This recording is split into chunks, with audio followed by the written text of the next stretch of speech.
2026. May God bless you all, and may God bless America. The Zimmer News Team. To make everybody's dream come true, having a strong and very safe New York. And now, introducing your host, Randy Tobler. On behalf of the First Lady and the entire Trump family, I want to wish all Americans a very, very happy Thanksgiving. It's a great time of the year.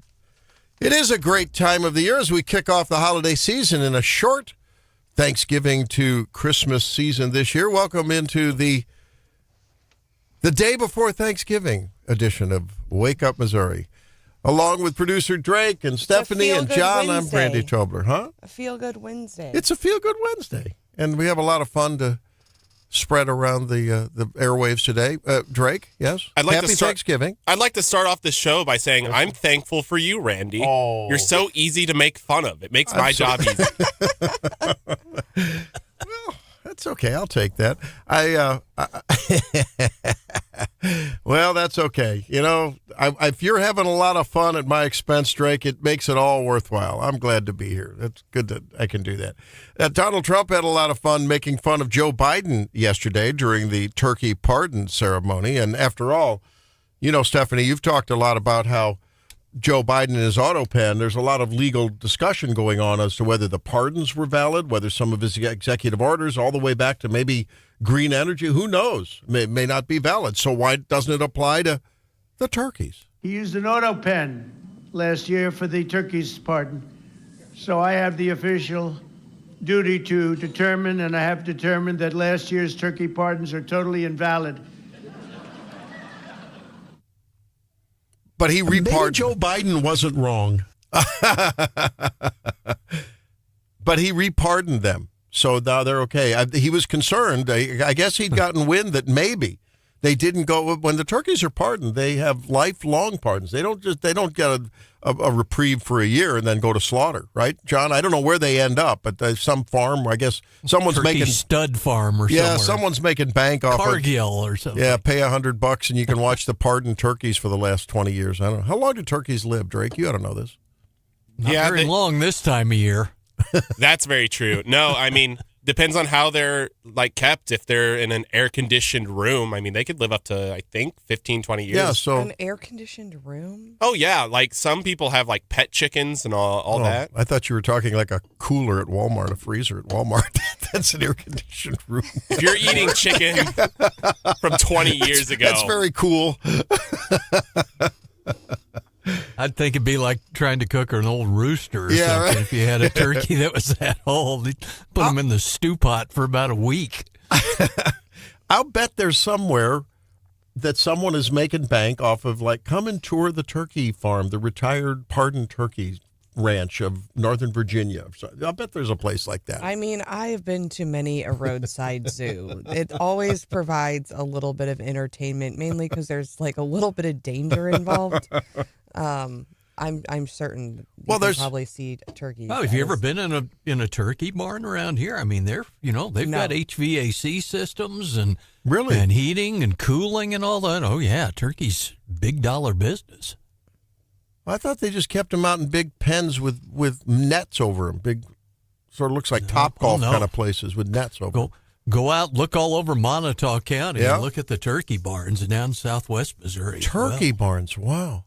I thought that's what they called Congress. Go ahead, Drake. What's with you? I just wanted to fact check. The turkeys can go to many different places. The 2024 turkeys went to the Minnesota Agricultural Interpretive Center. Oh, the Interpretive Center where yes. Tim Walz presides. He's probably a docent there. Yeah. I What bet did so. they call? Remember when we talked to the two-headed snake people, and they said if they're not on display, they're retired, Yeah, and then right. if they're dead, they're expired. So these are the retired presidential turkeys. I think. Okay. I don't know. Do they retire when they get pardoned? Yeah, I mean, is think that so. what you call they it? do. That? So, Yeah. sort of like an old racehorse or something. Yeah. But the 2022 turkeys went to North Carolina State University, and the 2025 turkeys, Gobble and Waddle, are being sent to North Carolina State University as well. So Is there a turkey sanctuary somewhere? I hope so. Well, Donald Trump has an idea where Gobble and Waddle's erstwhile namesakes may. The turkeys being pardoned today go by the names of Gobble and Waddle. When I first saw their pictures, I thought we should send them, I shouldn't say this. I was gonna call them Chuck and Nancy. But then I realized I wouldn't be pardoning them. I would never pardon those two people. He can't resist, can he? That kind of stuff's good fun. I like that. I just think, like, if you're on his staff, do you even, like, kind of clinch anymore when he says, I shouldn't say this, and then says it anyway? Like, oh, no, I here think we go. The first couple times I would have been like, ooh, and now it's just like, here it comes. Now you got to wonder, too, if he's got his room full of writers who are on the same page as he is. Hey, Mr. President, Yeah. Chuck and Nancy. Put a bug in his ear. Now, Mr. President, don't say that. It would not be presidential. You know it's coming out at the top of the speech. Yeah. Right. I actually knew some people who worked with Trump during his first administration. They do not write the tweets. They do not write any of his kind of stuff like that. Some of his like more professional speeches he does, but some of those jokes, that's all Trump, baby. Really? That's all Trump. Well, I saw a lot of it has to documentary be. about him watching the election results on one of the elections. Maybe it was the 2016. I don't know. But he has a right-hand gal who's tweeting for him, I think, if I'm not mistaken. And he tells her what to tweet. Yeah, I it's think. like dictated. Right. She's a scribe, a tweet scribe. That's a new word, a tweet scribe. Well, maybe he's using AI for that now. Yeah.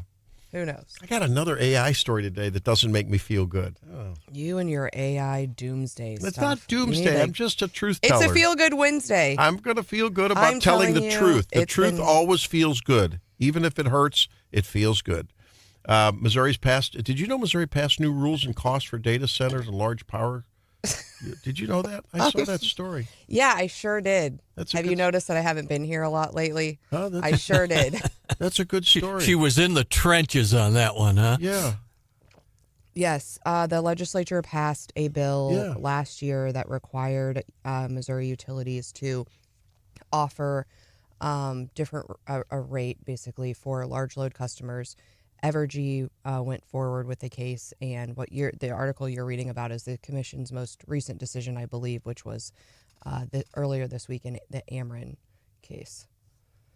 Well, this is the. Are you talking about the Evergy case here? Yeah. Well, wasn't this? This has to do with paying up front the cost of the yet to be built facilities, or is that a different story? It's about balancing. There's specific terms in the legislature that talks about ensuring that other customers have protections when they're doing these big projects, and so there's like a lot of provisions in there in the there were stipulations in both cases. One was well, we won't get into that, but most of the parties agreed in both cases as to what those protections should be, and there are protections in there to balance. Well, there was the a various- Missouri Public, according to the Missouri Independent. This is interesting. The Missouri Public Service Commission approved a large load rate submitted by Evergy, which operates in Kansas City. Okay. Missouri Public Service Commission staff and the Missouri Office of Public Counsel, whatever that is, an organization that advocates for small business and resident. So that's a group organizing for we the people, right? They want to keep the rates down. They didn't support that order. Why wouldn't they support the order that would put a tariff on large users? In the first case, Yeah. I don't know that I really want. In fact, the staff and the OPC submitted a separate proposal the commission chairwoman Kayla Hahn said was too confusing. Boy, Kayla, woohoo, you got that right, Kayla. It could cause large users to avoid. Oh, wait a minute, Kayla, you're advocate. What are you now, economic development boss? You're supposed to be the Public Service Commission. Staff's proposal requires upwards of 25 different charges a large user could be subject to paying. The evidence showed us the vast amount of charges and uncertainty make it unclear if a large user would be paying too much. Oh, everyone get out the violins for the large users. Too little or more likely if a large user would forego locating in Missouri. Oh.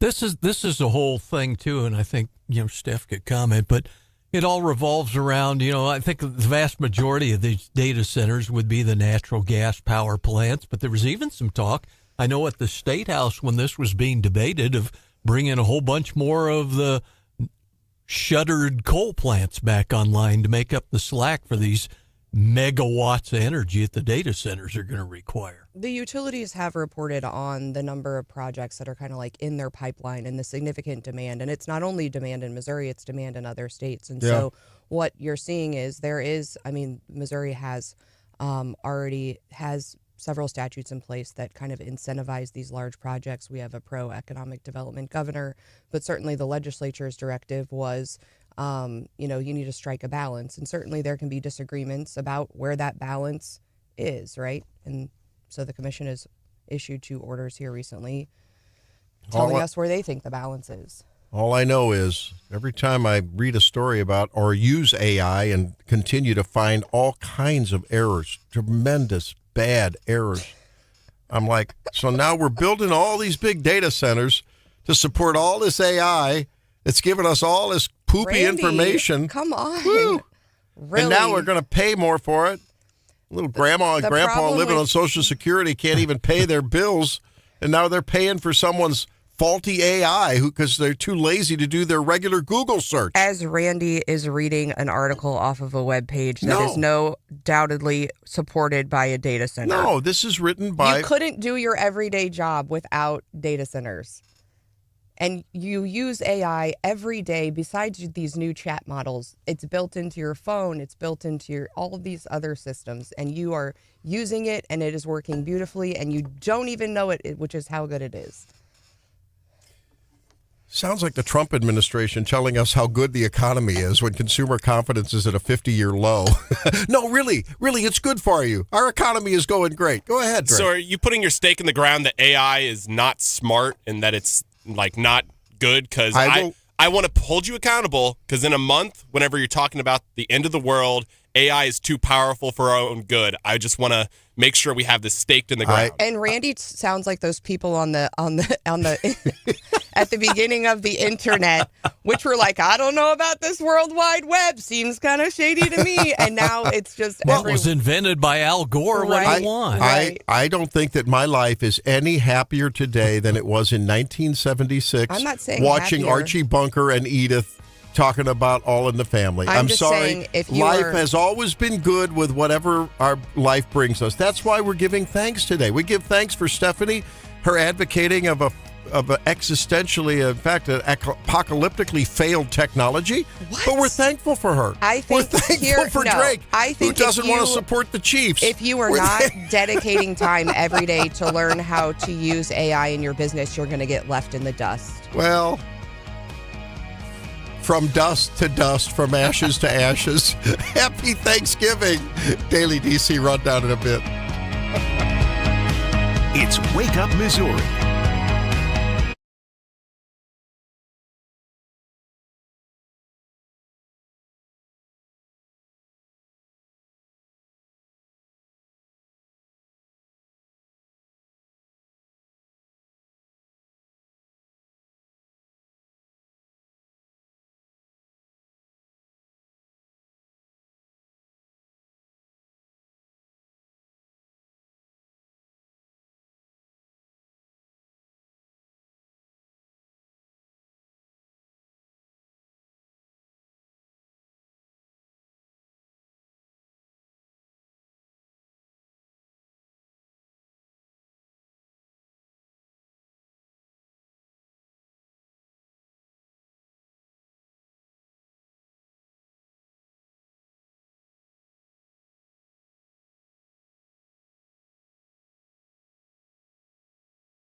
Welcome back into Wake Up, Missouri.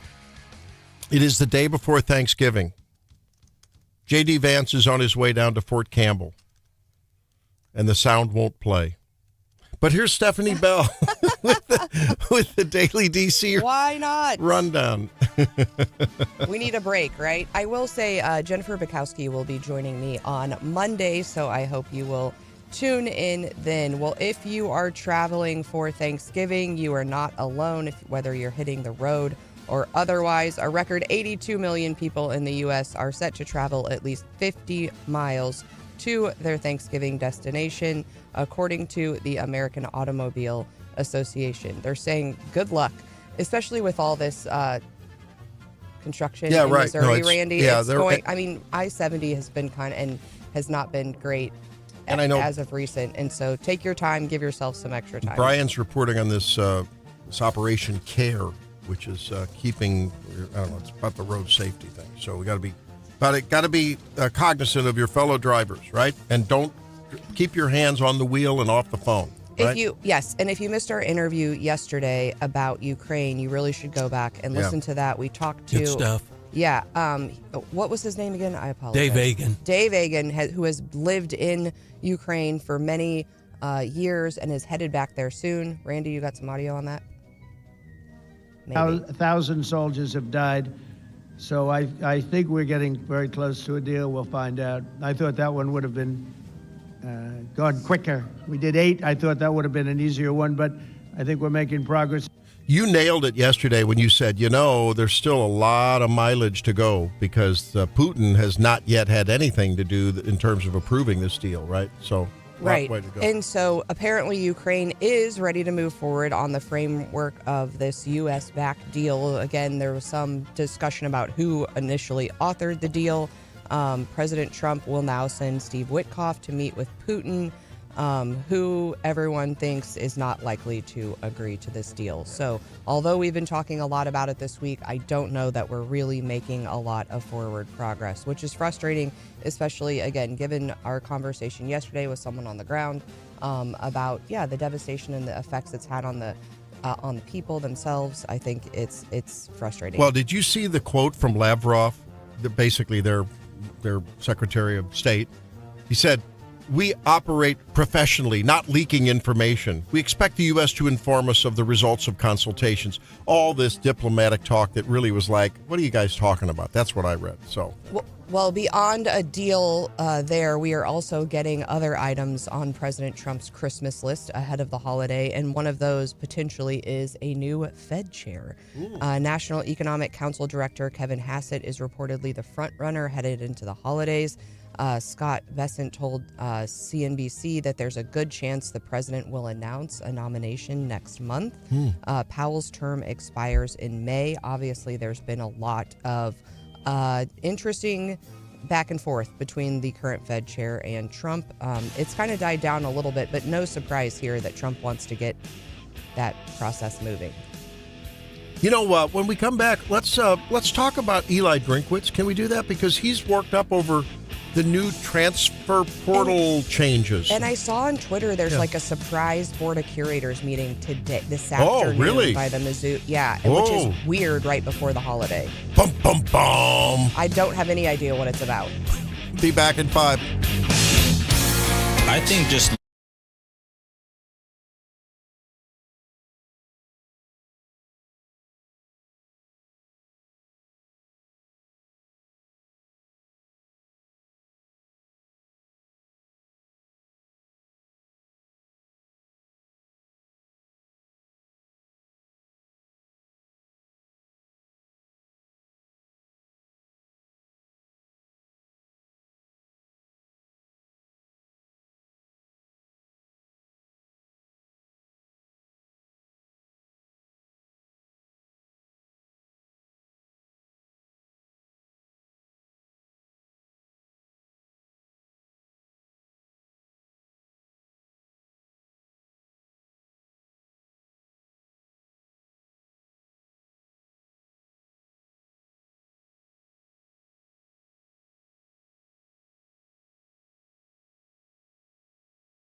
Talking with Greg Logston, who has a high profile in the mid-Missouri area.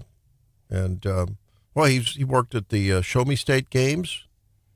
And he got inducted into the Missouri Sports Hall of Fame in 2024 and wrote a new book. He had a local basketball club that, with the Missouri Phenom Girls Basketball, merged his local club with them. Columbia Hub director, been a EYBL Nike coach since, and he's written a book. And so we're going to talk with him at 7:08. At 8:08, we talk with Patrice Onwuka from Independent Women's Forum about the economy, about what she makes of the limited numbers we have and what the outlook is for 26. You know, you hear the president's people just raving about, just wait till this economy in 26. It is going to explode. Great. I hope so. I mean, man, that would be there would be nothing better than if this economy grew at enormous paces while the inflation rate stayed down. That would be fantastic. So we hope it happens. Now, you know, last week we played this moment where Eli Drinkwitz was airing grievances about the NIL and the Fortune 500 companies in Missouri need to step up and give him more money to buy a better team. Yeah, right? Fair? That was the bottom line. He didn't say it that way, but that's what he was saying. Because of this wonderful NIL system, it's really made things just beautiful for these student athletes. Randy and big is being quotes. so poopy pants on that feel-good These Wednesday. student athletes. Okay, here we go. So now, seriously. So whoever has the most money buys the best team. Sounds a lot like professional sports to me. Now, but that's okay. Now it's about the transfer portal. Well, here's what he was saying, and I think this is great. I mean, he's facing reality. He has to deal with it. He's just not happy with it. We're going to have to sign an 85-man roster in a 2-week window, and that's it. And so you have spring practice, somebody gets injured or dinged up, you can't replace them. Somebody, screws up, and all of a sudden you have to remove them from your team for whatever reason. You are dealing with young men, you can't replace them. And in the pro model, the pro system, they have free agency, they have waiver wires. You can go sign players at any point. That's why they can have a roster of 42 and then practice squad players. And I mean, there's an NFL team having kicking tryouts this weekend. Okay, so That's the way the game's played. What has changed with the transfer portal? What was it, and what is the new rule? So there used to be 2 transfer portal windows.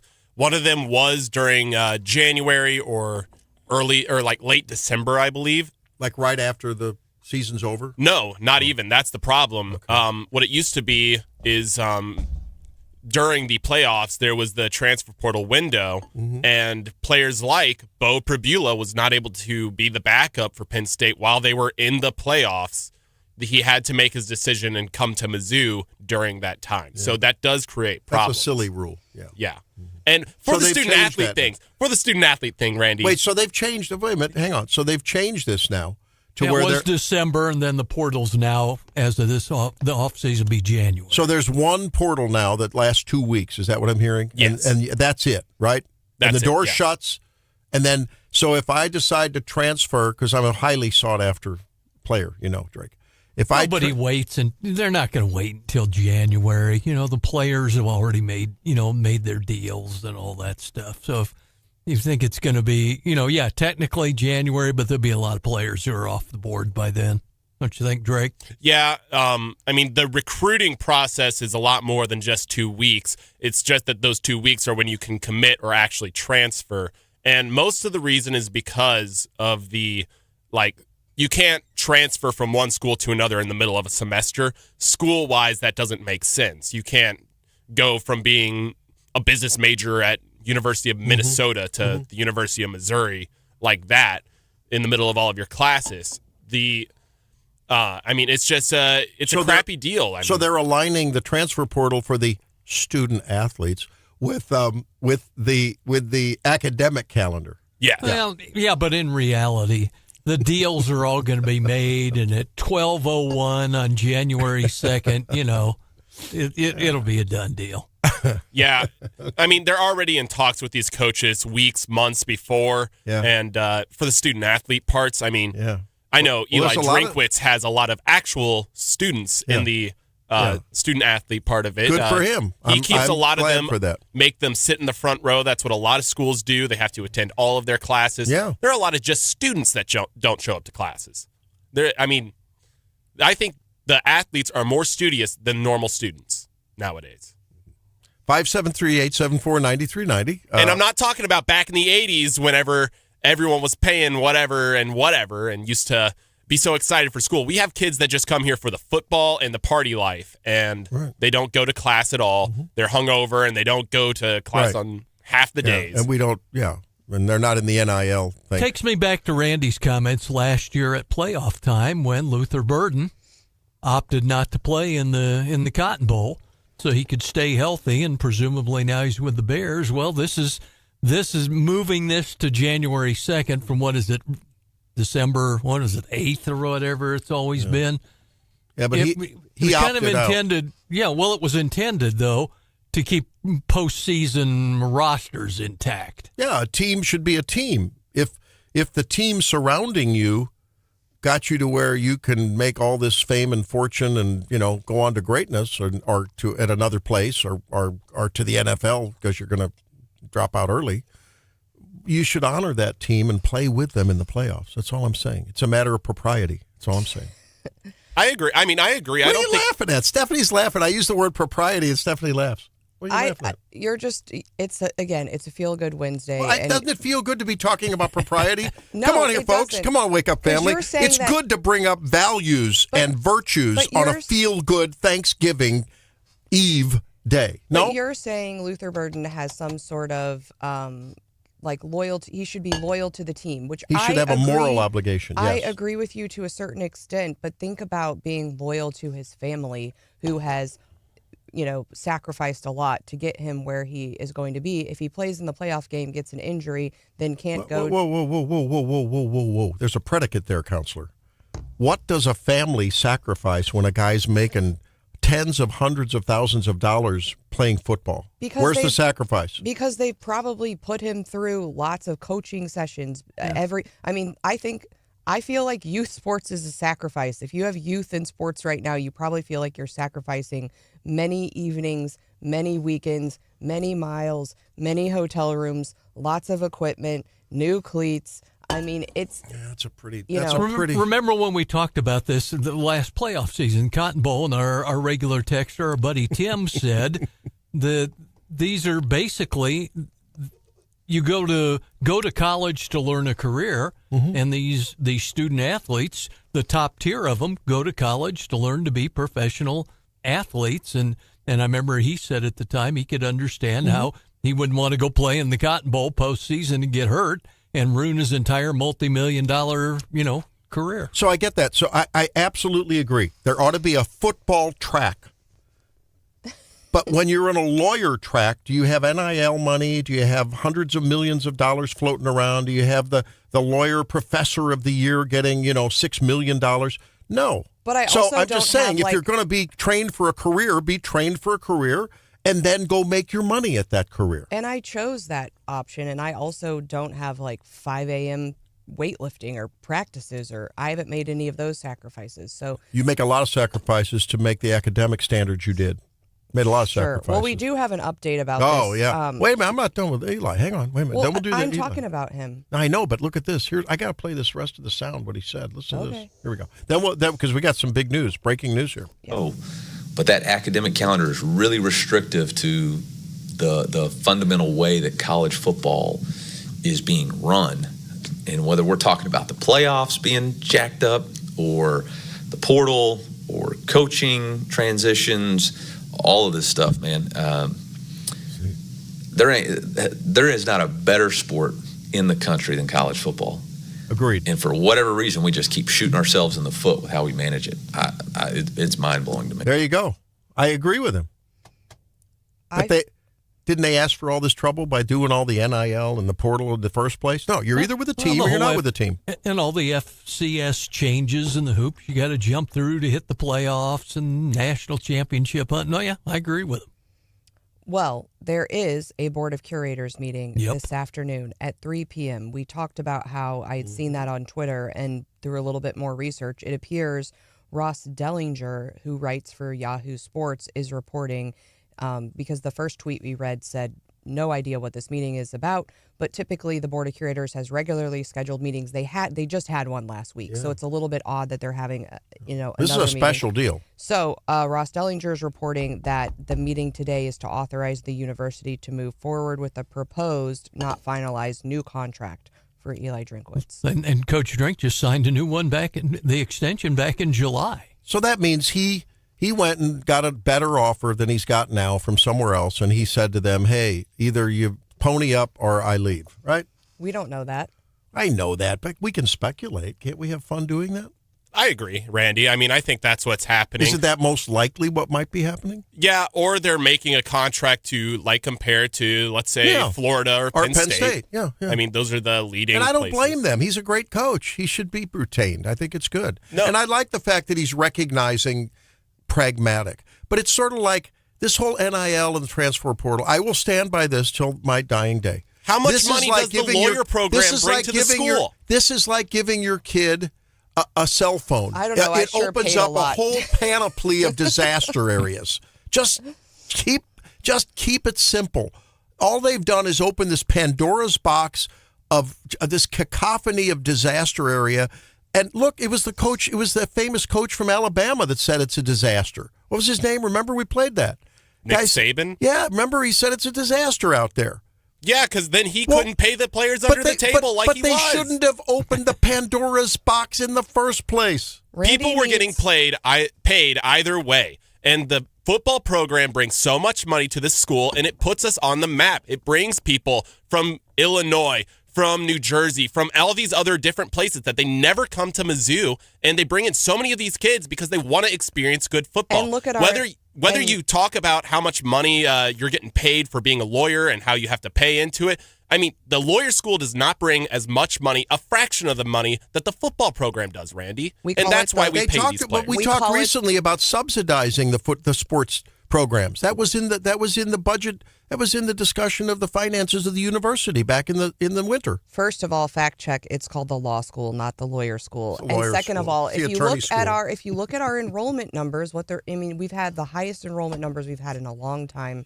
It seems like we're off to the races. It's not going anywhere, and a lot of people attribute that to Mizzou moving to the SEC and to people wanting to come here because of things like the football program. That's undeniable.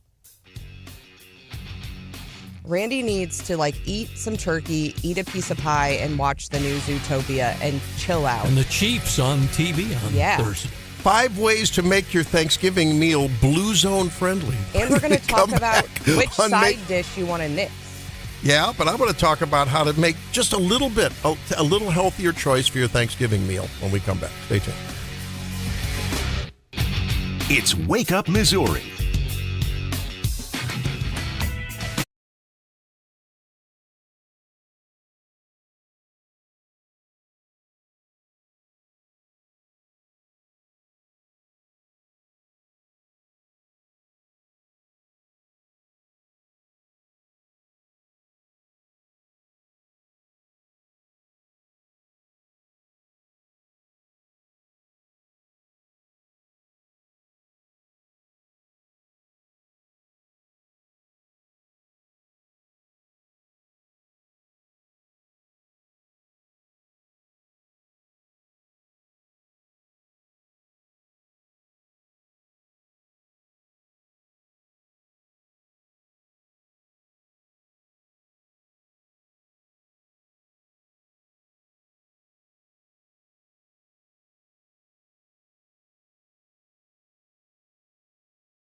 Feel Good Friday on Wake Up Missouri. It's so fun to rage bait Drake, producer Drake. Now, Drake, you know that a lot of what I'm talking about here is just to get you all worked up because I can see the steam coming out of your ears when I talk about some of the pathology of the semi-professional nature of our sports in college, right? And you just get all worked up, man. So this is part of the Thanksgiving Make Missouri Healthy Again, just for you, Drake. You got to settle down. Take a few deep breaths, in through the nose 5 seconds, out through the mouth 5 seconds. Close your eyes. Maybe a little mantra, a little Hot meat kettle. Sounds like you need to take your own advice. And you'll just feel your blood pressure go down. You'll feel your pulse go down. A little progressive muscle relaxation. Start at the neck, the shoulders, all the way down, hips, back. Just let it all just sink down to the floor. Look at Drake relaxing. We may go off the air. He's so relaxed. You never know. Hypnotizing us, put us to sleep. Oh, man. Drake gets so worked up when I talk about the NIL and the transfer portal. Now I'm about to get worked up because you're about to put poo-poo my Thanksgiving. Not a poo-poo. I'm not eating tofu. I think a lot of people are, with the conversation a lot about the GLP-1s and the latest weight loss shot, and people really feeling, I think, more conscious about the impact of what we eat and how we exercise and how we sleep and how we eat, about our health and weight management and just generally feeling good when you do just a few of the better choices in life, healthier choices. You've heard this guy, the Blue Zone, Dan Bittner. I know him, Dan Bittner. He's we've had him on the show a few times on a medical show I did back in the day, and so he looked at people. He's a National Geographic fellow, and he really got into these areas of the world where there are centenarians, high percentage of people that live to be 100. And he looked at what is it about them that leads to this. There are some genetics involved, by the way, and I think that's come out recently, but nonetheless, he's come out with a book called The Blue Zone's Kitchen One-Pot Meals, and this is for people who want to eat healthy, think that it takes a lot of time to do it. So he's like, one pot, 20 minutes, has to be 20 minutes, and they have to be maniacally tasty, he says, maniacally tasty. And maniacally delicious is his word. So here's some ideas. The original Thanksgiving staples, beans, corn, and squash, are also three of the most longevity-boosting foods on the planet. So you could, for instance, make a little side dish of some squash and corn and beans and roast them maybe a little bit or treat them real special and have that as a side. Probably a little better than the can't wait till it's banned string bean with mushroom soup and crinkly onion casserole. Oh, God, help us. So that's an option. Honey roasted carrots. Look at that, Stephanie. Wouldn't that be a beautiful thing for you and your children to have, and your husband? A beautiful thing to have. Think how healthy you'd be. Look at that, beautiful, with some parsley on top of it, a little lemon juice, a little honey on top of it. That's good. He recommends, instead of white rolls or the refined stuffing, how about some barley or wild rice, some whole grain sourdough. These are healthy and would be tasty. No? He's even got a mashed potato thing there. Not your mom's whipped potatoes. Well, there's not a ton of butter in there. No cream cheese. No potatoes. Little olive oil instead of butter. Well, that's trying to make Thanksgiving Missouri healthy again. Back with Greg Logston in a minute.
with Stephanie Bell. I'll be resigning from office with my last day being January 5th, 2026. May God bless you all, and may God bless America. The Zimmer News Team.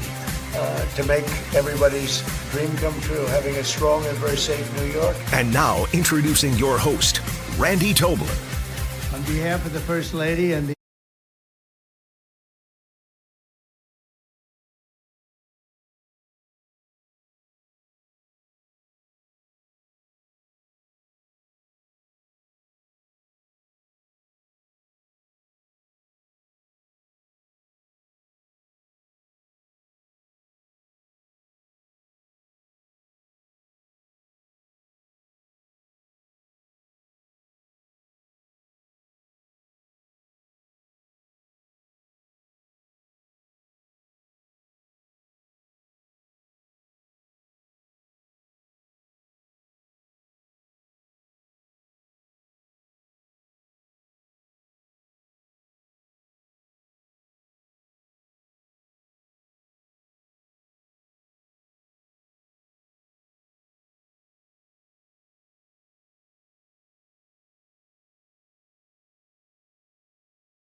is for young coaches to get into coaching and how to make it work.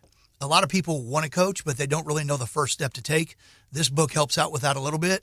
It also gives us some pointers on how to deal with all of the things that you're going to have to deal with coaching and managing work, managing family, coaching, doing a good job coaching, where to start with coaching, what to say at the right time. And it's kind of a juggling act, especially when you're young. A lot of people want to coach, but it's a big time commitment. So there's a lot of different places you can coach and a lot of different ways you can coach. And hopefully this book kind of steers people in the right direction and gives them a starting point if that's something that they really want to do. That's Greg Logston. He joins us on this Thanksgiving Eve edition of Wake Up Missouri. I'm Randy Tobler, along with Stephanie Bell, producer Drake, and John Marsh. Greg, kind of an ironic title for the book. It ain't about the money when we're talking about Coach Drink and a potential meeting about his salary. What do you think's going to happen there? Stay or go? I think he stays. My gut tells me that they extend his contract, bump his pay a little bit, and keep him. My gut tells me he wants to be here. His family wants to be here. He likes it here. And I think he thinks that he can win it all here. And that's a big. I think that's going to be a big part of it. So he's done an incredible job. We definitely don't want to lose him. There doesn't seem to be any better recruiter in the SEC. Just the timeline on how this team has improved under his direction, and a lot of that has to do with the recruiting as well as the coaching. He's a high level guy. Yeah, he understands. He drinks a businessman, and he understands NIL, and he understands how to recruit in this NIL market, and he understands the portal, and he has a nice mix of high school kids. And if you look at the work he's done in the portal, he really understands how to make the portal work. And the portal is where you go to get grown men. High school, you recruit 18-year-old kids out of high school, and the portal, you come in with 23-year-old grown men with beards. Let me ask you this, because we have, this book is about values and virtues, isn't it, largely? Yeah, I wanted... and how you live them and model them and transmit that to the people you coach, right? Correct. A lot of it is I wanted to pay tribute to my family. Yeah. And my high school coaches and a lot of coaches that I played for. Yeah. Coaches play a big role in mentoring young kids and young men and women and boys and girls. And part of it is I wanted to talk in the book about some of the role and some of the things that those coaches did for me along the way growing up, especially my high school coaches in Northeast Missouri. I've been over backwards to make sure you had rides to the game and food after practice and and they just made it work. They just made it work, and I think I learned a lot from them on. It's kind of a coaching is kind of an octopus with a bunch of tentacles, and you've got to manage a lot of different things, from the people to the practices to the games and the competition and the scouting and I really learned a lot from all those people that I had the opportunity to play for, and I just try to give back a little bit along the way. We joke around about it a lot, but realizing that the developmental scientists are now saying that a young person's brain probably isn't fully developed in terms of their judgment centers until 26, 27, 28 maybe, and maybe men a little later than women. Do you see any hazards? We joke a lot about it, about the money and the NIL and the fame and stuff. Are the coaches having to deal with some of the hazards of young people having celebrity and money beyond their wildest dreams at a time when they're still developing? And is that now entering into part of the coaching process to help them manage that responsibly? It is. Yeah. We deal with that a lot with the Missouri Phenom program. We're a Nike sponsored girls AAU program. We're one of the 32 paid clubs in the country. We run the Missouri Phenom out of Central Missouri, and we practice here. And we're essentially coaching the elite of the elite. Yeah. Wow. And we do see that happen quite a bit. Yeah. I get concerned about that. We all get knocked down once in a while when we get too much swag, right? So imagine a young person that can get too much swag. I think they need a lot of coaching advice along the way, because you hit people with a big paycheck, and we're even seeing it on the women's side in women's basketball. Caitlin Clark really blew up the women's game, and we're seeing big NIL packages for women. We have a lot of players in college playing in the SEC, Big 10, Big 12, ACC that are getting big paychecks to perform at the highest level, and you need guidance along the way. Different world for coaches now too. 100%. You're part coach, you're part CEO. Yeah. You're no longer just coaching the team. You're also running the business component of your program. Holy cow. Well, I had the opportunity over the summer to visit the facility here in Columbia, the Midmo Sports Park at the Lawrence Bowers basketball camp. Beautiful facility, and I think we've got some upgrades coming to that. Talk to us about that facility as it stands now and what's coming. So it's an incredible facility. The state of Missouri in general is behind the eight ball in terms of athletic and sports complexes. So we went down to Jeff City, and we fought for some money. We've been able to show them about a 14-month return on the investment to be able to bring teams and players into Central Missouri. A lot of these teams are going out of state right now to play in these big events. And we're building a 4 94-foot college-level complex, 8 80-foot courts going sideways. It's halfway finished right now. We're doubling the size. We begin construction on that in January. With the second phase of that, it's a three-phase project. We're going to eventually try to have a total of 8 courts there and turn it into a national event center where we're bringing in wrestling, volleyball, boys and girls basketball clubs from across the country, and bringing the economy to Missouri and no longer taking those events to Iowa, Kansas, Arkansas, Illinois, where we're currently going now. You're looking at a real hub, right? It's going to be a big, giant event center. We titled the 501c3 Midmo Sports Park because we're going to try to really turn it into a national event center where teams across the country want to come here and play. We already have the bandwidth in terms of restaurants, downtown shopping, the mall, and the hotel space with the university being here. We've got a really cool story to tell, and we've already got the infrastructure in place to be able to do that. The only thing we're lacking is the athletic complex, and it is don't fool yourself. Youth sports is big business. It's a big part of my budget with traveling soccer and other youth sports. I know it is big business, and it's growing. Big business.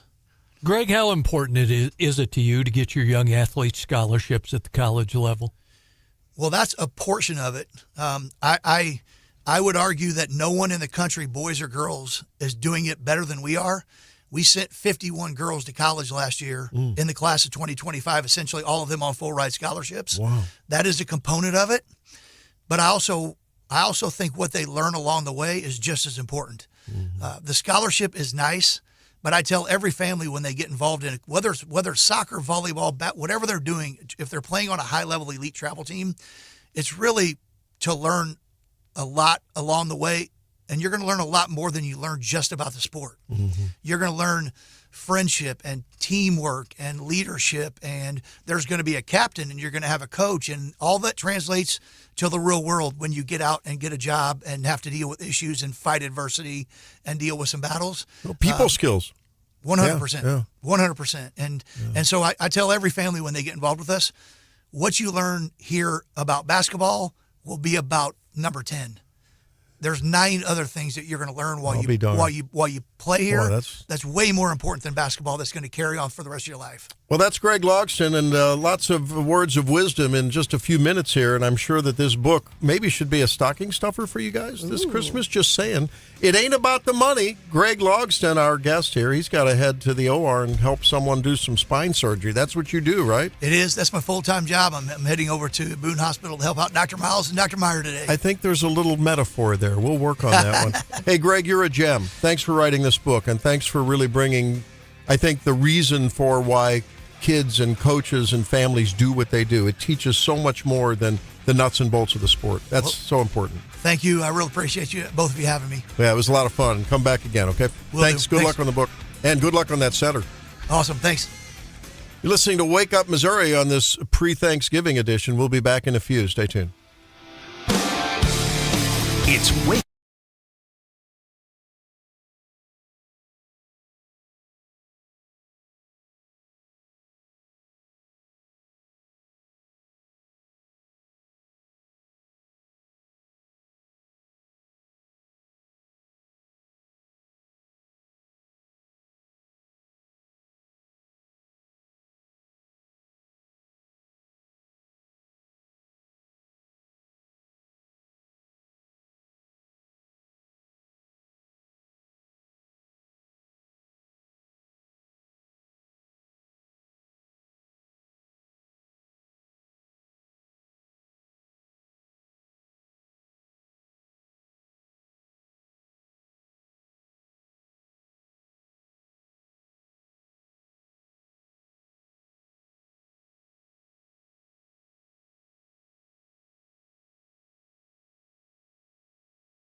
and that you wish people wouldn't put on their table. Drake, do you have one?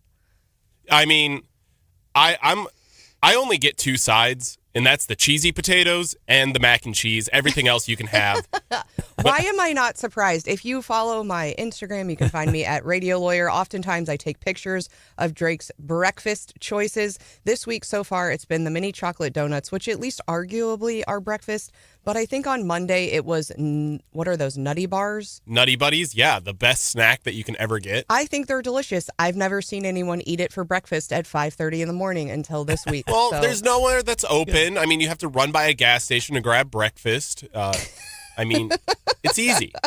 John, what's on your Thanksgiving plate? Or what are you not putting on your Thanksgiving plate? Okay, well, I'm not a big fan of cranberry sauce. Yeah, the gelatinous can. Yeah, the canned one. Oh, the canned cranberry stuff? No, and I you. also will pass down the table on the green bean casserole. Really? Yeah, that's not my thing.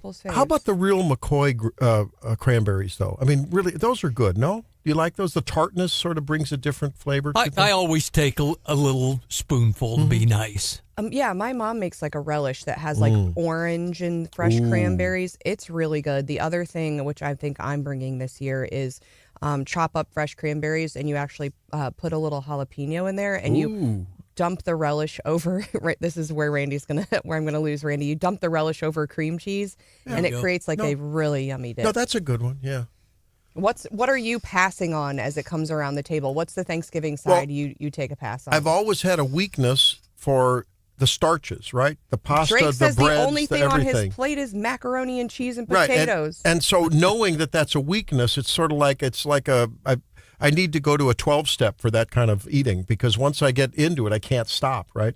So I try to fill everything with like the non-starchy vegetables, if there are any, the salads, the meat, and so there's no room left for anything else. Randy has to trick himself. That's my strategy going into it. Yeah, that's my strategy going into it. Okay, the biggest question I think is what time do you guys eat? What is the time that you eat? I don't, because I know what it is for me. My daughter's hosting it, so I'm not sure. Well, wait a minute. What time are the Chiefs playing? Like 2? Is that right? I saw my calendar. So I assume it'll be. It's like 2:30? I don't know. Hopefully it'll be after that, but I don't control it this year. I don't know. The only correct answer is 11:30. You got to eat early. 11:30? Yeah, you eat so early. You eat early. Yeah. You start watching the first game. You take a nap. You wake up before the next one. You grab another plate. Okay. You eat again? You fall asleep again. And then by the point that the 3 p.m., the losers of the world that are eating their lunch at 3 p.m., you've eaten 3 plates. You're on your 3rd plate. Martha Stewart went viral this week for telling folks that the appropriate time to eat is 2 o'clock in the afternoon. She says people are hungry and they're starting to circle the kitchen. It's a good idea. You don't want to wait until nighttime. I agree. I don't want like a 5 o'clock Thanksgiving. I want an afternoon, but I'd rather just it be like lunchtime, like 1 o'clock. You know 2 what's- o'clock's a little bit late. Has this ever happened to you? It's happened to me several times where I thought I had it all planned out that things would be done at whatever designated time, and then the turkey's not quite done. You know, and then it's like Raw an hour turkey's later. a bad deal. And then everyone's circling the snack tray like sharks on a feeding frenzy. Yeah, you know? then I'm full up on cranberry. I know, dip. and then they'll say, how come you didn't eat the turkey? Well, here's another question. What's your number one rage-baiting question when you want everyone to leave and you just need to ask it and everyone clears out? Let's talk about that. Your fantasy question that you've always wanted to ask. Has America been fair to Donald Trump? The people always know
big day.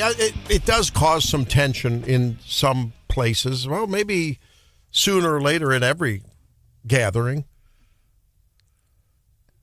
Survey done by a company that looks at these kind of things looked at like what are the game plan ideas that people have? What are the things to avoid talking about? What are the things that you use as tools to get out of a difficult, tense situation? You're like, I can't take this. It's uncomfortable. And so they did a survey that said that 50% of adults have already mapped out a conversation survival strategy. That means one, you look to the left of you and, either that person or the person to the right of you, or maybe you, has mentally rehearsed how to dodge Uncle Bob's political rants or Aunt Minnie's probing questions about your latest relationship matters, right? So some plan fake phone calls, others have mapped the quickest route to the bathroom. Is that what's your strategy, Drake? Are you you have a strategy? Yeah, whenever anyone in my family asks me if I have a girlfriend, I'm just going straight to the bathroom. But no, there is something that a lot of people my age do. They go out for a walk. Do you know what that's code for, Randy? No. Burning one. Yep. Well, I thought that was to just sort of burn off some of the calories you just ate. It's burning something else. Whenever you go on the walk, it is most likely you and whoever else you're going on a walk with getting high. And, that's what our generation does. Okay, well, your generation also, let's see, you're Gen Z, right? Yep. Well, millennials, the generation before you, leads the pack in there's 47% of adults would actually prefer eating at the kids' table rather than navigate the grown-up. And millennials lead the charge at 62%. So I don't know. Well, could that be? Well, could that be because with the social media and millennials are so adept at it, and obviously so are Gen Z, maybe they're not as comfortable socially in navigating those waters, and so they just avoid. Millennials are comfortable. I think yesterday it was also reported that we're like the drunkest generation. I think millennials just want to have fun, and so they want to be able to like hang with other millennials. Just want to have the turkey fun. They zero in on is the kind in the bottle that says "wild" on it. Right? Yeah. They don't want to have to sit at the table and be at the adults' table and be on their best behavior. They just want to have a good time. There seems to be consensus on what not to discuss. Politics topped the list at 42%. Well, I'm there. There you go. I'm just not going to go to. If we can't talk politics, we're not going to talk about it. Personal finances, 28%. Oh, comments about appearance or weight at 26%. Well, but wait a minute. With everyone on Ozempic and Wegovy and Mounjaro and Zepbound, everyone's going to look a lot different this year than they did last year. So compliments would be in order, right? Wow, you look great. Would that be a good thing? Yeah. But what like that? Wow, you look great. It's like, did I not look great the last time? That you would be saw true. Me? That feels like a little bit underhanded, or like, oh my gosh, you look like you've lost so much weight. Like, my first thought would be, are you sick? Yeah, I mean, I just think like commenting on someone's appearance, or their life choices. Do you have a girlfriend? When are you having kids? Yeah, love your extensions. That's a good one to avoid. I mean, I don't. I'm not you. I'm now. You've taught me. We had a discussion about extensions, so now I can nail it. I watch the anchors on the news, and I can tell I'm like Helene. Are they extensions? Those are extensions. I can tell. Slightly different color. Yeah, I'm getting good maybe at that. like, maybe focus on talking about the food. Wow, this is some really good green bean. Religion and spiritual. Or funny stories from years past. Get the old folks going on. I remember the one they always told when I was a kid when Cousin Alvin tucked his napkin in and got the tablecloth along with it and stood up and cleared the table, There's some problems with that, though, too, because, like, you hear the same stories over and over and over, and you're like, y'all, we have lived 20 years since high school. Like, there's a lot of, like, good, like, can we talk about anything that's happened in the last 20 years? Well, apparently food and wine are emerging as safe conversation territory. I think there'll probably be a lot of talk, maybe not, but in related news, young people especially, are really moving towards mocktails, and people are not drinking as much. Yeah. So they might, hey, what's your favorite mocktail if you're going to take a January off? What are you thinking about? That's not a bad thought. 48% of respondents said they'd rather discuss food and wine than dive into divisive topics. Travel plans, hobbies. About 25% wanted to talk about health. That's interesting. Huh. Not I. You know, we were talking about the food and all of that. I think if you go on that cousin walk right before, you will talk about food and it'll be so great. But with like the old stories and all of that, I mean, imagine bringing a girl over for the first time and they talk about how in 8th grade you wet the bed or something like that. Like, stories can get out of hand pretty quick. Wow. Well, well, let's hope they wouldn't go there. But I don't know. You don't want to go there. From. Yeah. Wine has become conversation fodder, they say. Gen Z is nearly 5 times more likely than baby boomers to enjoy wine cocktails, 29 versus 6%. Putting ice in wine sparked controversy among 28% of respondents. Ooh, bringing a budget bottle to dinner bothered 23%. And chilling a red wine raised eyebrows for 18%. Huh. That's really interesting. I'm just keeping the football game on, right? I just go to the football, talk about the football, keep it about the football. It's always a safe thing. Millennials prefer discussing travel plans and their pets. Oh, that's true. That's true. Baby boomers enjoy animal talk. So I think pet talk would be good. That's fine. Unless you don't have any pets like me. What are there any questions that, like, if you just were never going to see your family and moved to, Tahiti because you were just done with it all, that you'd like things you've really wanted to ask that you would just finally... Yeah, why the heck are you moving all the way to Tahiti? No, I mean, if you're the one moving and you know that you're going to hurt people's feelings, but you don't care, you're just going to let it rip. Like fantasy questions. What would you ask your family? Well, I don't know. I mean, you just think about it. Think about maybe in-laws or people that have just rubbed you wrong. I'm sure I'm that person who's rubbed a lot of people wrong. That's fine. So it's like someone asking Helene, how do you marry that louse anyway? Wouldn't that be good? It's right there. Just blurt it out. No? I mean, I think that's why like family dynamics are so interesting, because you've got young people who maybe don't know like proper etiquette, so they ask weird questions. But then you also have a table with old people who don't care, and they'll ask all sorts of crazy questions, which kind of makes it for like a fun environment. You've got people on opposite ends of the spectrum. Us millennials are stuck in the middle just trying to keep the peace. This was an interesting study. It was 2,000 Americans aged 21 and older who drink wine and have internet access. So it was a little bit of a skewed population, maybe. I don't know. Sounds like they don't whine, though. They don't want to. And if you have problems, you can always, there's lots of good games out there that they have those like table topics where, you can ask kind of like silly questions or like more important questions. Yeah, that's true. Turn it over to the kids. They've always got really fascinating questions. I don't know. Yeah, the kids are good. They're the ones who say, "Hey, Grandma, I really like the stuffing." Yeah. But not really. Mom told me to say that so I could still have pie. Yeah, they're brutally honest. That's true. Or get them on like my kids, are on this big like dad joke kind of kick, and they'll put everyone in stitches, telling their cute little jokes at the table. So that's a safe territory. That's a safe one, yeah. Doug says, as far as the time to eat, he says 3:30 kickoff. We're eating at 2. Sandy says, "Oh, Sandy, you are so prescient and so spot on. Sandy, I join you." Sandy texts simply, "I worry about you, Drake." Nathan says, "Forget wine, bring whiskey." Yeah, there you go. Mike says, "How about when's the kid due and you're not pregnant?"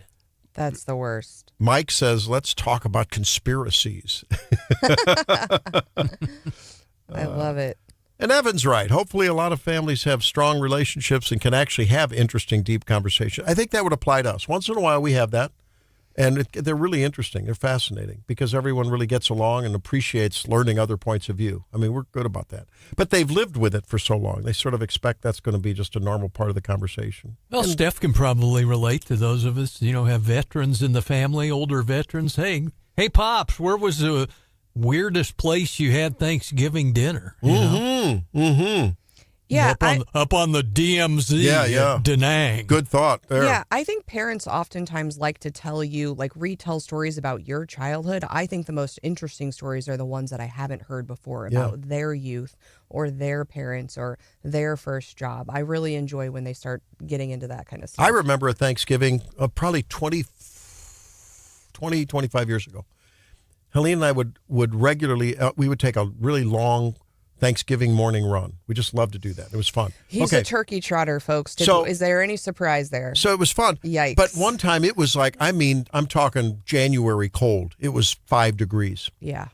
And I didn't wear enough head protection. And I remember when we got back from that run, I could bend my earlobe and it stayed. I mean, I think I actually had, frost. I lucked out. Nothing happened. It didn't fall off. But I mean, I just remember that distinctly because I was like, oh my goodness, this is not going to work out well. Well, it's going to be pretty cold this week. What's the high for Thursday? 42. Yeah. But sunny and 42. That's rough. Listener Tim says, start cooking the bird at 10:30 the night before. Let the home smell yummy. And then I think when we were talking about taking that walk, smoking and token, a.k.a. stink, stank, stunk, skunk. See, Drake, nothing new under the sun. Rebecca says, many walks are taken at our family dinners, LOL. I want to come to your dinner, Rebecca. Hey, we got to do Winners of the Week at 8:35, by the way. And it's an abbreviated week. So I'm going to write the Capitol Police Chief nominated her staff, so we're going to do that for sure. Very good. Speaking of our abbreviated Thanks, week, Sim. Appreciate I know it. I've seen posts from both the White House and the governor's office on this, but don't forget that Saturday is Small Business Saturday. A lot of people focus on Black Friday, and a lot of people will be out at the big box stores, but a lot of our local businesses are doing fun events, have deals, all of that. So get out on Saturday and support your small local businesses.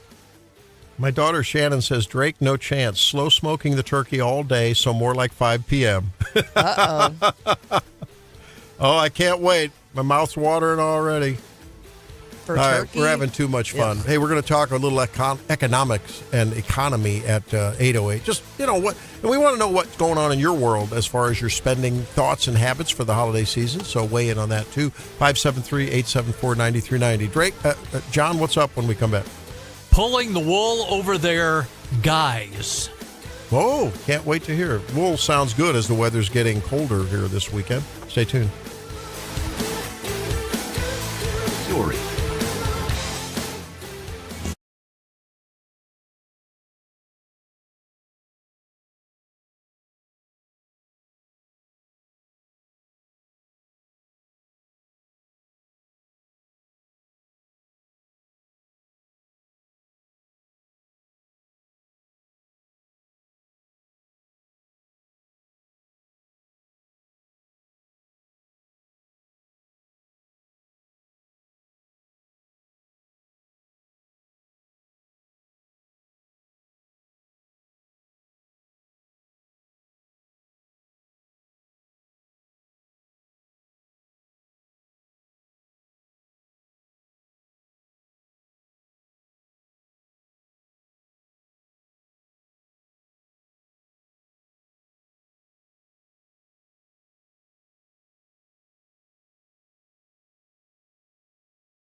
BL, except for this. Wool from sheep that prefer same-sex partners debuts at a New York fashion show this month. A collection of knitwear by LA-based designer Michael Schmidt called I Wool Survive features garments crafted with wool from the world's first flock of gay sheep in Germany. Apparently common practice for farms to cull the rams that refuse to mate with the ewes, and this reality inspired Schmidt to create the sex-positive threads, effectively saving the homosexual rams from unnecessary slaughter. He says it's an animal rights story and a human rights story. Each piece, from traditional polos to male mini skirts, reimagines gay identity and will be auctioned off for LGBTQ plus causes. He says, I really wanted to lean into the gay. Yeah, no kidding. Oh, wow. The wool from these rams isn't just material, it's a message spun from animals who live freely and are loved. And everybody together now, old joke, where do you get virgin wool from? Ugly sheep. And now you know the rest of that story. Ugly gay sheep. So when those sheep are shorn, does it come off in rainbow colors? I guess so. Pre-dyed? That's it. And they don't need a dog to protect them. They just wear leather all around the farm. Oh, yeah. Exactly. No one going to touch them. They got that leather and they got chains on them, just like they're in their Wolves are street. going, not me, man. They're in their, not me. That's right. They're in their street pride wear, baby. Don't mess with those guys. That's right. The leather-wearing ram. Oh, man. Well, you know, we've talked a lot about there's certain videos that just tickle me, and I like to share them with you when I see that. Stephanie, you bring some to the table. John, Drake, we all do that. And this guy, Tim Burchett, is more and more becoming sort of the John Kennedy of the House, the U.S. House of Representatives. He's from Tennessee. And I didn't realize this, but I think he really does make skateboards. I make skateboards, okay? It's cheaper than a psychiatrist. I gave one to Tulsi Gabbard the other day. I took one to a Republican club up in Campbell County. The auction went off. It went for $700. I was like, dadgum, I need to get out of Congress. I need to be making skateboards. Everybody in the country wants one right now. I think it'd be cool, a Burchett board. I'll make them out my barn. I have insomnia. And so I go see these cats down in ethics.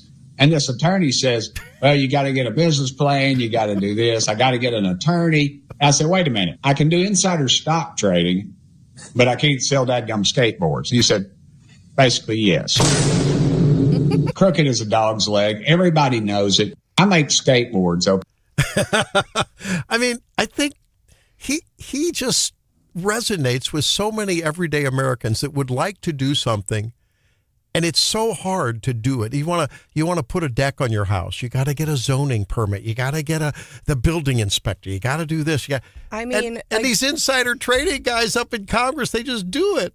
They get away with murder. You just wonder. I mean, the folks, it's flabbergasting. And I was reminded of it this weekend when I took one of my girls to get their ears pierced. And, you know, people complain about having to use your ID to vote. Yeah. And here I am with a birth certificate, a passport, and 2 pages of an application. What? Where I had to fill to get their ears pierced? Oh, yeah. Oh, big time, yeah. What? Oh, yeah. And I'm like, why is this required if you just want to stab, your ear with a needle?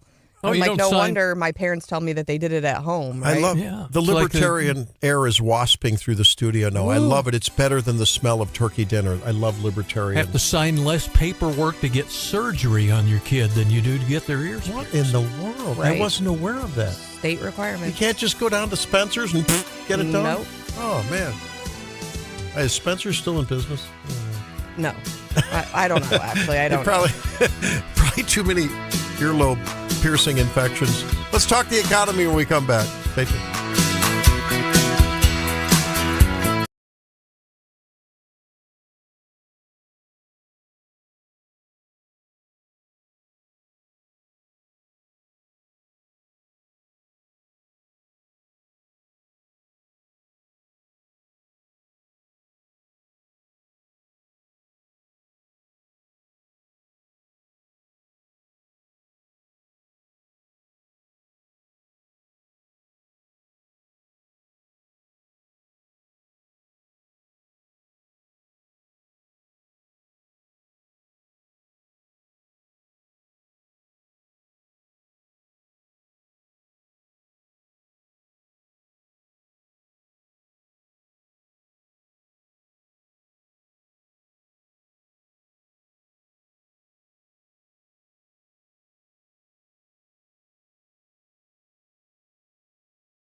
I don't know if they can train turkeys, but boy, one of those turkeys that was pardoned just had the most timely gobble. It was amazing. I don't know if they can. You train turkeys, Drake? You can train any bird if you have the will. I don't know. Turkeys are not the brightest ones out there, are they, Drake? They're not bright, but they can be fine. Well, at any rate, we were hoping to talk with Patrice Onwuka about the economy and about how things are going, but we'll see if we can get back in touch with her and see if we can get her to talk about one of the. Is this like the most revenue producing day for retailers, the most bank account depleting day for shoppers? Friday, Saturday, and Monday, right? That 4-day stretch is something else, right? I'm ready to drop some. Okay, so dollars. Friday's Black Friday. You a Black Friday shopper? Not really. No. Let us know, folks, when you shop. A small business Saturday kind of guy. You're a small business Saturday, okay? So I guess small businesses in this economy are hoping that consumer spending stays up, and it's interesting. Consumer sentiment is down, but apparently this promises to be, according to surveys and everything I can read, this appears to be the number one, leading retail time of the year. Patrice joins us now. Patrice Onwuka joins us, friend of ours, and of course the director of the Center for Economic Opportunity at Independent Women's Forum, and that's independentwomen.com. Welcome in, Patrice, and happy Thanksgiving a day early. Thank you so much. Good morning. How are you? We're doing well. I think in this time of great news in the last jobs report, but still a lot of people feeling some of the Biden inflation and, pocketbooks being stretched and credit cards being, piled up. It's going to be an interesting shopping season. What are your tea leaves telling you? Well, some of my gals here at Independent Women, we've been looking at prices for the Black Friday, Cyber Monday, even Small Business Saturday, and things look really good. We were actually expecting, based on the National Retail Federation's latest reports, that this will be a record-breaking Black Friday spending and, frankly, holiday spending, where we may see this series of days over the next few days top $1 trillion in spending for the very first time. So that's exciting. I mean, I think they've been hesitant, they've been tepid about whether they want to shop. But that said, I think people are ready to spend. They're feeling confident about the economy. We saw a pretty good jobs report last Friday, as you were just mentioning. That was delayed. That was September, so prior to the government shutdown.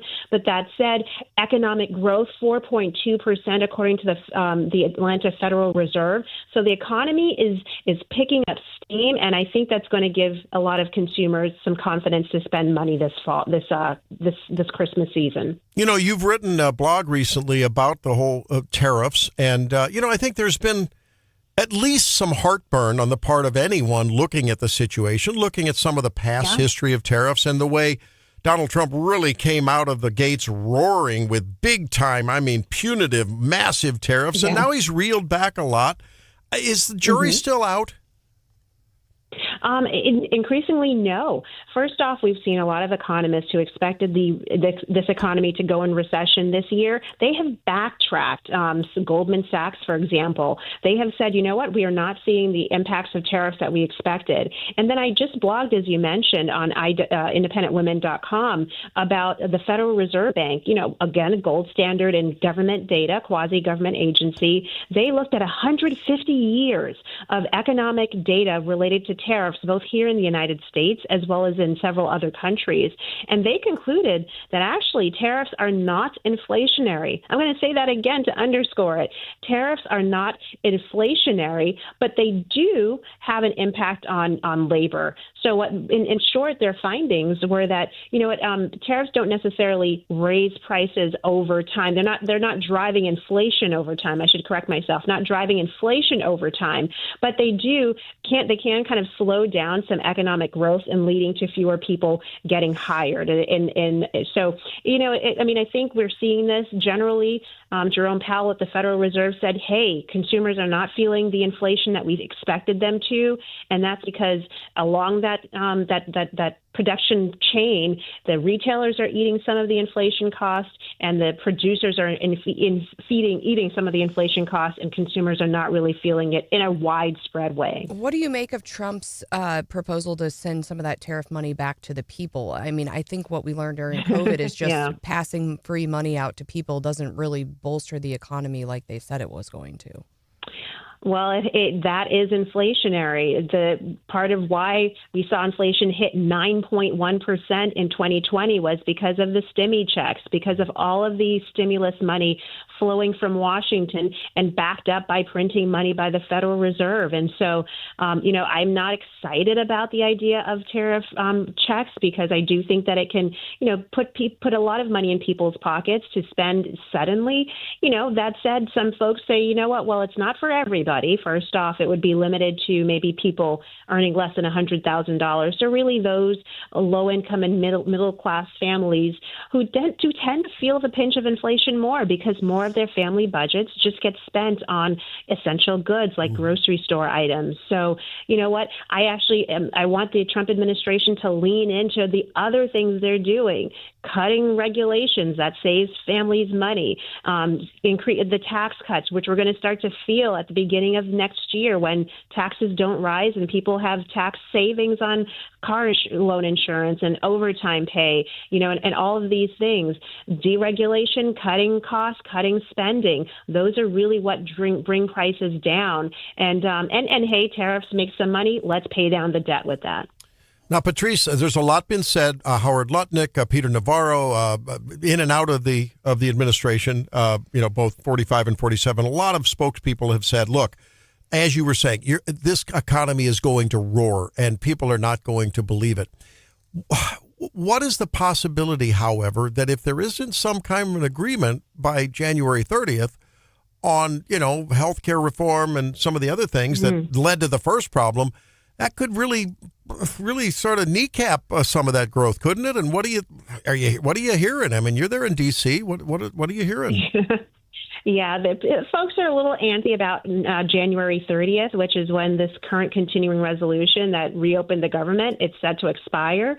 That said, we're going to see I'm fingers crossed, confident that we'll see the Senate pass more appropriations bills and really pass a budget. So hopefully January 30th won't be as concerning. I actually am super positive, super optimistic that we are going to see tremendous growth, particularly when it comes to small businesses. We saw with the One Big Beautiful Bill, that tax bill this summer, there are a lot of provisions that are really good for small businesses that will allow them to reinvest their money in growing their companies, hiring new workers, expanding their footprint. So that's going to be great from a hiring perspective. That's going to be great for an economic perspective. And I think those will be really good buffers to some of the uncertainty that we just don't know can pop up in the future. We really do need to get a handle on the federal spending. And so I'm looking forward to the budget process that does cut more federal spending. We're talking with Patrice Leon-Wuko. She's the director of the Center for Economic Opportunity at Independent Women. That's independentwomen.com. What about the uncertainty that people are having right now going into the year, wondering and hearing the major media stories about the cost of their health insurance going up? Yeah. That's tricky. I know the Trump administration just put out a way to kind of cut healthcare costs. And really, let's focus on who is going to be impacted by this. We're talking about the Affordable Care Act subsidies, which, side note, affordable care was never going to be affordable, especially when you took the gun from people's heads that forced them to buy health care and prove that they had it or buy the government subsidized version. But now that's off the table. The subsidies will probably be extended. I expect they will be. But I think we have to figure out, how do we attack the actual rising costs. And that really is about competition and transparency and pricing. So give people the money that they need. If you're going to do subsidies, give it to the people, not the health insurance companies that continue to drive up their prices recklessly with no regard because they know the check is coming straight from Washington, D.C. And so we talk about price transparency, which is really important. And then, healthcare is one of those things that's going to be hard for conservatives. But, if you're attacking different sectors of the population, people like independent contractors who, maybe they can't afford their health care, they can't afford to buy it on their own, they don't have coverage through a spouse. Well, let's look at portable benefits. Let's look at, group associations that they can buy into. And if we target particular populations of people who don't have health care, then we don't have to create this massive sweeping healthcare government plan that distorts the market, that incentivizes companies to continue to raise their prices and not deliver better care. And then you actually empower individuals so that they can make the best choices for themselves. And I think that's where conservatives want to go. I think that's where they will go, and they need to go there. They can't. You can no longer just kind of put our head in the sand and hope healthcare goes away as an issue. I think you may be channeling some of the reportedly some of the House members who were mad as hornets when Trump was going to reportedly on Monday come up with a 1-year extension, who knows where, of those subsidies. And I've been reading in the New York Times and other places that, hey, they're mad. They want some serious health care reform that will affect not only the ACA, the Obamacare, 20 million people on marketplace policies, but every one of us that are looking at, whether you're an employer, an employee, a gig worker, looking at massive increases with massive deductible hikes and premium hikes. And for what? I mean, where's the value in that? So I think there's a lot of talk going on now. And I agree with you. I know that you've been very vocal about that on your morning show out of D.C. and on independentwomen.com as well. Now, a final question in the half minute we have. Your favorite and your least favorite side dish on your Thanksgiving table? Oh, favorite side dish? It's got to be. I actually like rice. I'm from the Caribbean, so give me a good rice dish, pilaf, rice and peas, and then worst would have to be potato salad. I hate potato salad, and some people do put it on there as a side dish. So I hate it. I skip it every time. Well, all the best to you and the ladies at Independent Women, and the best to you and your family. We're thankful for you, Patrice. Thank you. Happy Thanksgiving to you all. Same to you. Morning Market Report coming up. Stay tuned. It's Wake Up Missouri.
This week, they are going up, up, up. We have the Dow up 1.43%, the S&P up 0.91%, the NASDAQ up 0.67%, as investors are suspecting perhaps we will get an interest rate cut from the Fed when they meet in early December. As far as the losers yesterday was energy, utilities, and technology, just slightly. Up big yesterday was communication services, consumer discretionary, and health.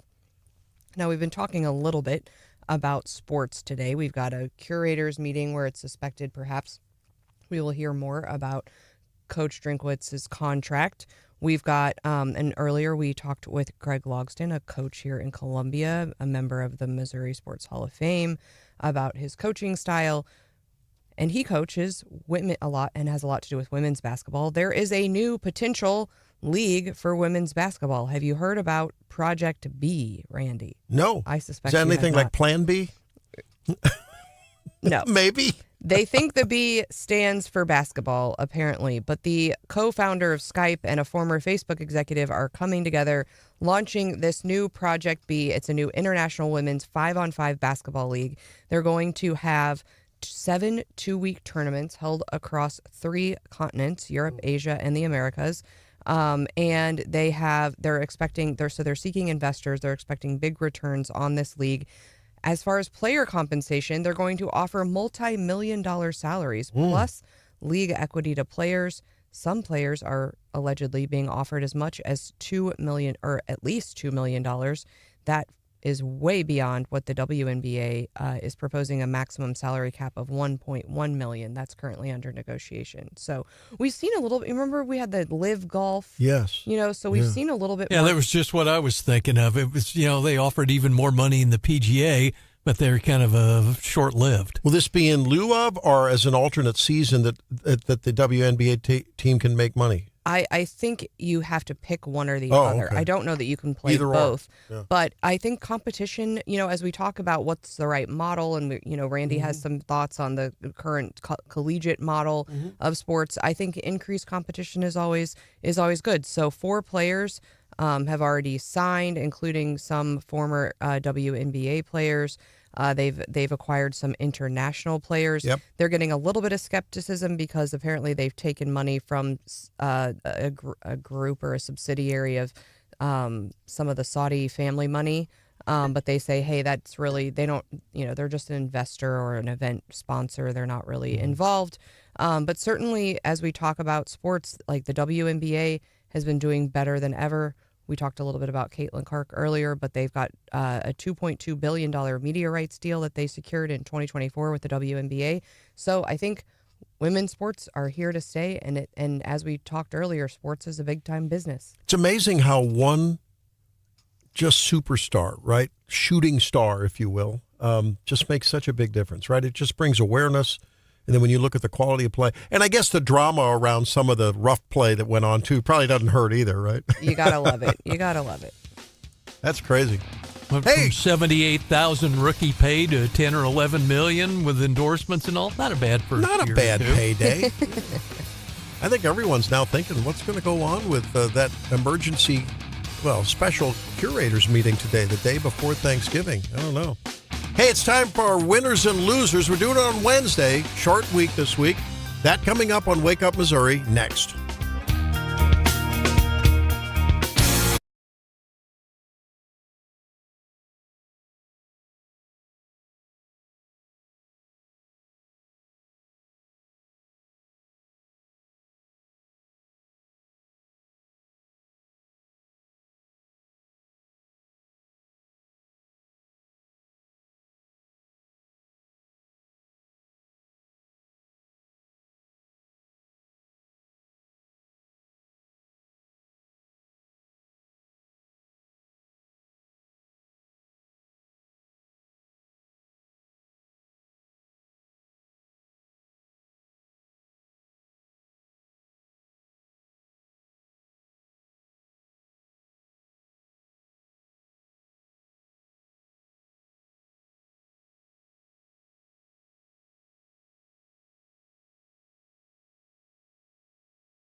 Well, it is Thanksgiving Day Eve, and we need to talk a little bit about the winners and losers. Hope that you all have those nominations rolling in. 573-874-9390, the number. Let's start with John Marsh. John, who's on your winners and losers list? Well, I've got several winners and you call it. How's that sound? How about the governor and first lady who got a jump on Thanksgiving all the way last week? Mike and Claudia Kehoe delivered over 100 meals to some mid-Missouri families through their new operation. They call it Mansion on a Mission, and the meal kits included a turkey or a ham and all the fixings. So that was nice. Wow, for them. that's great. That's super good. Regular guest used to be on the radio with us, passed away. Former Jefferson City Councilman Mark Schreiber, who was the de facto historian of the old MSP prison in the capital city and spent many years in law enforcement as well as an investigator. He passed away this week. And here's the you call. Winner or loser, Matthew Thornhill, St. Charles County's own king of rock and roll. This is the circuit judge who got suspended and banned from judicial office in Missouri because he wore his large plastic Elvis wig and sunglasses while presiding over the court in St. Charles. So winner or loser, I don't know. Yeah, I don't know. Probably inappropriate, but should he be taken off the bench for all time? I guess so. Probably the winners are some of the regular court personnel and the lawyers who got a kick out of it, with that. I mean, you had to chuckle even though you had to say solemn. Exactly. If you were in the courtroom, Stephanie, would you be sort of chuckling underneath your breath but having to look very straight-faced? Yeah. I don't think so. The judge in the Elvis. I try to keep a straight face. There would probably be some eyes like, what is going on? Steph, for the old breed folks like Brian and I, we're trying to picture former Cole County Judge Byron Kinder in a plastic Elvis wig and sunglasses. I just don't see it. Byron Kinder, who was for the people who don't know, basically a legend, and a long-time great guy. I believe he's passed away, John, right? Am I right on that? I'm not sure if he has or not. Yeah. I haven't seen him in years. Relation to Peter Kinder? No? I don't believe so. I think there was some distant relation to the former lieutenant governor. Yeah, but he was a Cole County, and then he was a retired, he was senior circuit judge for a long time. But I was in Byron Kinder's courtroom, quick story, and there were very few of us from the press in there, but there was a guy who was charged with starting a fire in an apartment complex west of Jefferson City, and his defense attorney got up, and there was an SIS, suspended imposition of sentence investigation. The guy went on and told Judge Kinder, well, he was a Cub Scout leader and likes his family and all. And Kinder looked at those of us in the gallery and said, okay, counselor, he was a amenable, friendly arsonist. 7 years. Wow. Speaking of arson, although I don't think it was arson, but speaking of, it makes me think of a fire. And winners are the people who have donated and will continue to donate to Jennifer and Jason Sutherland, their family, who lost their entire home, burned to the ground. Only a chimney standing the other day. They certainly are not winners. But those people, those of you who are dropping off, money, gift cards, whatever, to Compass Chiropractic and Wellness, are the bank. There's a bank where you can drop them off to. What is that? I'll find it. Yeah. But it was in the story. But for all of you who are doing that and who are going to give so graciously to whatever your favorite, charitable concern is this holiday season, often a lot of giving happens then. You're all winners. You're all winners for that. So are all the law enforcement agencies and the people that were a part of this big sweep on the VCAT team, the Violent Crime Abatement Team, happened last week. And congratulations and our thanks to you, winners for sure. All of my colleagues here on Wake Up Missouri, all of you guys, really, I'm very, very thankful for you putting up with some of the antics that I come up with. And Drake, I love you. I love you.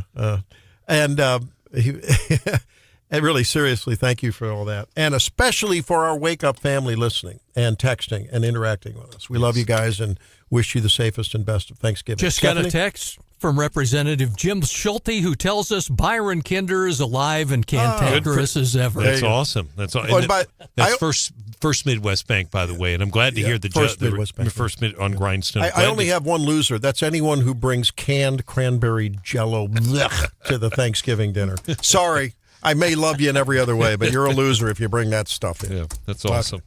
Well, on that note, speaking of cans, we're going to give Loser of the Week to Martin Bally, who is Campbell's Vice President of Information Technology. He's on leave after a lawsuit alleged that he said that the company's products are for poor people. Ooh. So he's a big loser of the week. Let them eat soup. Yeah, right. Bad news. My other winner of the week, and you talked about cracking a smile in the courtroom. Brian was there for the announcement of the big sweep. Did anyone crack a smile when they announced that the operation was called Operation Brightside? I didn't. Not even you, Brian. I got a kind of a kick out of it, but no, I didn't see anybody. Certainly at the podium. I mean, they were obviously excited but I didn't see any big smiles about it. So winner of the week is whoever named that operation. Good on you. And I will say this, that Operation Brightside, I grew up in St. Louis and did a lot of radio in rural markets. Years ago, there was a mayor in St. Louis by the name of Vince Shamel. Some of our listeners may remember him. And he basically rebuilt the city. Was in bad shape. He rebuilt that city, did a lot of things. But he had an Operation Brightside, but as I recall, it mainly dealt with had a terrible littering problem at the time, but no, that's a good point. We should mention Chief of the Capitol Police Zim Schwartz has nominated the Missouri Capitol Police and all first responders, 911, fire, EMS. And can we also include the medical people? I have a patient now who's being seen in the Boone Health ER. Yes. So thanks to all the ER docs, all the people staffing the hospitals and the labs and everyone that's really contributing to health.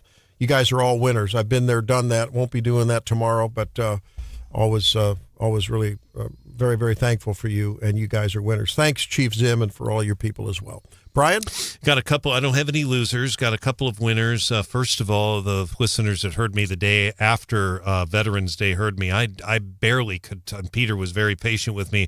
I could barely do my news. I almost lost my voice. I think I caught a cold, and I had two coats on. The Veterans Day, the festivities down at the Boone County Courthouse, I talked to Representative David Tyson Smith and John Martin. It was so cold. I don't think I've ever been that cold. I don't know what it was about the wind, but I caught a nasty cold, almost lost my voice. Ashley at MU Healthcare, you were talking about references. Or doctors and stuff, and thank you to MU Healthcare for getting me cured. I had to miss one day to fix my voice and also rest up, but she did a great job, and thank you to those folks there. Second winner, and Stephanie, I and Peter, Randy were in this parade, the Salvation Army Christmas Parade Sunday against poverty. I saw a lot of poor children. I saw a lot of, a lot of poor families. They were, it just broke my heart. Those kids were just... and the families, just great people. It was a wonderful event. They do still need bell ringers if you can help them out. And lastly, this ties in with what you just said, has to be a winner. The people that involved in that Operation Brightside to pick up that many people. I've got all the details up at 939theeagle.com. They did unseal the federal indictments, but that was a very dangerous thing that they had to do to arrest all these alleged violent felons and people that felon in possession of a firearm. No injuries in that, so phenomenal job on that. And lastly, and I'd be curious on the text line if anybody else remembers this name. He's passed away, but I have to give him credit. Frank Broyles. I don't know if anybody remembers the name Frank Broyles. Coach of Mizzou, coach of Arkansas, and later worked with Keith Jackson. But he was here in mid-Missouri. He's spent some time in Springfield, too. Coached Mizzou in 1957 and recruited Mike Shannon to come here to Columbia. Wow. But you're going to see it on the television broadcast, especially Dave Neal always mentions it, the TV Guide 2:30 on SEC Network Saturday. He's going to talk about Frank Broyles Field. But the guy was just a phenomenal coach. And later worked with Keith Jackson, who was a legendary broadcaster at ABC. They wore gold jackets. They looked like they were Century 21 agents. Was Keith Jackson the agony of defeat guy? No, that was Jim McKay. Jim McKay, the ski jumper, exactly. Ski jumper. They had it was just incredible. But you're right, Jim McKay was incredible. But Jackson did a lot of football. Worked with Frank Broyles. With the gold jackets, I remember. And they did, and they had Eric Parsegan as well. But Frank Broyles is a winner, and I'm thinking of him today. Wasn't he quarterback for Georgia Tech, right? Yes, I believe. Back in the day? Yeah, and like I said, he was at Arkansas. Arkansas played Texas in 1969. That was a national championship game, essentially, and Richard Nixon was actually in the stands, the president of the United States, sitting out there with the people. Wow. I mean, that would be like unheard of. No, I don't think not- that would ooh, you'd never have that no. today, no matter who the president is. They couldn't do it with safety. I do want to. We got to ask Drake about his winners. Do you have any losers? You done? No, Y'all I don't. The only thing I would add is St. Louis used to have for a long time an NFL football game on NFL on Thanksgiving Day. Mm-hmm. They lost it in the 70s, and Yeah. I'm going to say part of the reason they lost it is they just performed really poorly. But I remember the Cardiac Cardinals. I Yes. remember playing in the band, and my lips freeze like in A Christmas Story when the kids' lips freeze to the flagpole. I remember playing my trombone, and the lips were freezing to the wet mouthpiece. I remember that distinctly. That was 75. Freezing. 1975, They played Buffalo. There were 10 inches of snow. I on the remember ground. that. Oh, my Yeah. God. And, boy, we sounded like the Knob Noster U band. It was all out of tune. And you musicians know out there. I mean, it changes everything, and everything's out of tune. It sounds like a fifth-grade band. No, I don't care how professional you are. Drake, winners and losers? All right, I have 3 winners. Yep. I have the Indian blind women's cricket team. They won the World Cup. Wow. Yeah, pretty cool. Pretty cool if you get Do they have bored. a beeping ball or something? I was hoping you wouldn't it has miss a that. jingle. Yeah. I'm glad that was on my list, and I just didn't get to it. Thank you, Drake. I'm glad you I'm caught surprised that. we didn't go over it earlier. Man, you got that. We should have we spent a have- whole segment on that one. Yeah, the Dancing with the Stars, it concluded with Robert Irwin. Being an animal lover myself, Yeah. he was one of my many heroes as a child, including some of the St. Louis Rams players. Yeah. And you talk about bad teams playing football on Thanksgiving. The Lions still have a game, and I feel a little betrayed that they didn't get rid of him. But anyways, my third and actual winner is my grandpa with the Village Idiot comment. We talked about that on Monday, I believe it was. Yes, Elections are, in fact, won by the Village Idiot. Paul weighs in on the text line. The losers of the week are the Ukrainian children kidnapped and taken to Russia, who are not a negotiable part of that peace plan. And we should really pray and think about some very tragic things going on in Nigeria. Oh, my The God. Christians are being genocided and children kidnapped, and it's just terrible. And I think kudos. they found 20 or 30 of them here. Kudos to that rapper. Yes. The rapper. Yep. I mean, the rapper, and I can't think of her Nicki name. Minaj that came out, She's showed a lot of courage. That's She's right. speaking out about it, and then she was condemned by Rolling I know Stone. what to get Brian for Christmas now. A Nicki Minaj. Love to have it. Oh, Fan club membership. I'll get the for best speaking of up. Nicki Minaj. What's Please, like I'd one lo- tune deep? I'd love to have very it. She's very talented. talented. When we and come back, kudos to her. Just ask Steph. Let's talk a little bit about who's going to win this Chiefs game tomorrow. Okay, let's do that when we come back. Stay tuned. It's Wake Up Missouri.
We're back on Wake Up Missouri. Glad you're with us. Hope everyone has a safe and sound and, hearty Thanksgiving.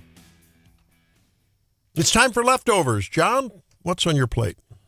We preface this by saying don't send threats to the governor. They take it pretty seriously.